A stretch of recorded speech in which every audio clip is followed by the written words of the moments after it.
Hi guys, Manny from MC Personal Finance here, and welcome back to another video. Now I know I said in the last video that I'd be uploading more consistently, but then college happened, so we'll see. I'm just finishing up my first month here, and I'm excited to be back. I do not know how consistently I will be able to upload, but I will try my best to get these videos out.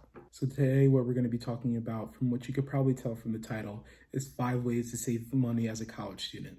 So as I previously mentioned, I'm currently in college. I'm a sophomore in college, and I know that I definitely am strapped for cash sometimes, and that I need all the budgeting tips that I can get, all the ways to save money. So I'm gonna give you guys just quick 5 tips on how to do that. So the first tip is gonna be to not buy expensive clothes. Now I know everyone always wants to wear the Gucci or Versace or whatever the top brand is going on right now, but that can be a real money drainer. I suggest going to Kohl's, H&M. They have really good shirts, really good shorts, pants, sweaters, jeans, whatever clothing items you can need. They have those, and those are at really good prices. They're usually always on clearance. They always have sales going on. And I shop there a lot. My mom shops there a lot. My brother shops there a lot.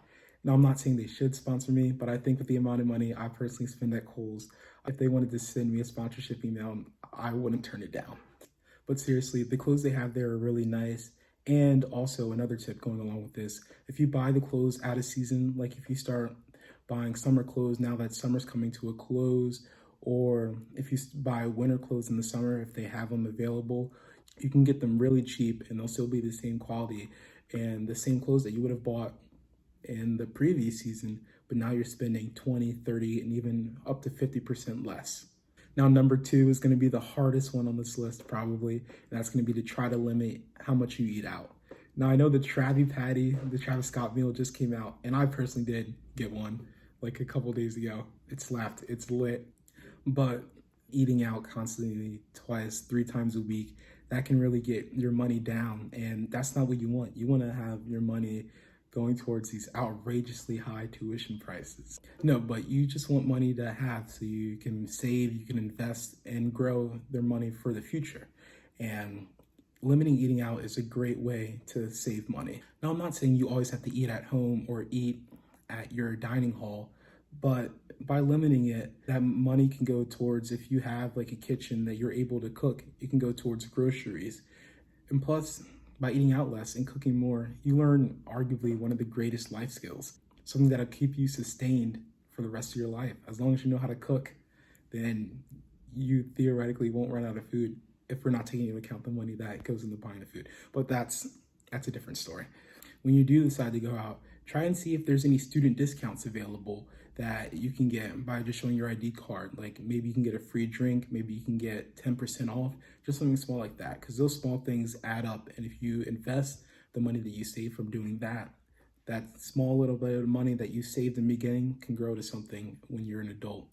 Plus, if you have a boyfriend or girlfriend, you can hit them with a, hey, I can cook dinner for us tonight. Then you'll impress them, you'll save money, and you'll get more brownie points with them. So that's a triple win right there. Speaking of triple, the third tip is going to be to ask upperclassmen for textbooks rather than renting them or buying them first. So along with outrageously high tuition prices, textbooks are something that we all know are overpriced as heck. So by limiting the money that you spend on them by either paying a classmate or even them being gracious enough to give them to you for free, you save that money right there. And textbooks, like I know one of the classes that I'm taking, they wanted like $230 for a textbook. And while the textbook might be needed for the class, $230 is a lot of money to spend on one book for one semester of class. For example, I was able to get that same textbook for $10 for an upperclassman. So I was able to save $240 right there by just asking around before going to the bookstore and buying it or renting it out. Now, the fourth tip is going to be to take advantage of your school's resources.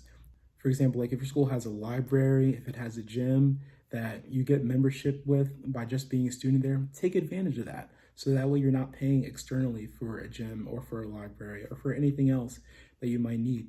Because think about it, you're already paying that much money for tuition, or maybe you got a full ride, and that's great.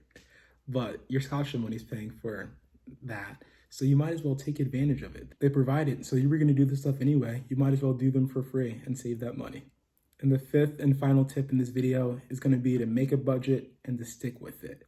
Now, Mint.com is a great website for this. You can track all your bills if you have bills like your cell phone bill, if you're living in an apartment, your utilities. You can track your credit score, and you can create that budget so you can see how much money you're getting in from your income, whether it's your job, your parents are giving you money, and how much money is going out in like food, those same bills, tuition payments, just stuff like that. By tracking where your money is coming in and coming out, it does two things. One, it helps you see where your money is going. So for example, if you're like, oh, why do I only have $10 in extra spending money this month? You can look at your budget and see, oh, I spent $200 more on food than I was supposed to. And if you just stay responsible with that, it'll help you in the long term. And number two, if you start now in college, budgeting will become easier and easier and will be more ingrained, more of a habit when you get older. So when you're having that full-time job, when you're having a mortgage, you're paying the light bill, the electric bill, the water bill, all of that, it'll already be ingrained that you have a budget that you need to stick to, and that you'll have your money in check. You'll know where your money's going. You know how much you'll have coming in, how much you're going out, and just being financially responsible. So that's just a quick 5 tips on what you can do to start saving money now so that you have more money in the future, and that if you invest it now, it'll compound and then you'll have more and more in the future. Thank you for watching. Please like, comment, share, and subscribe. Let me know if you have any questions, what you want me to do in my next video. Until next time, peace.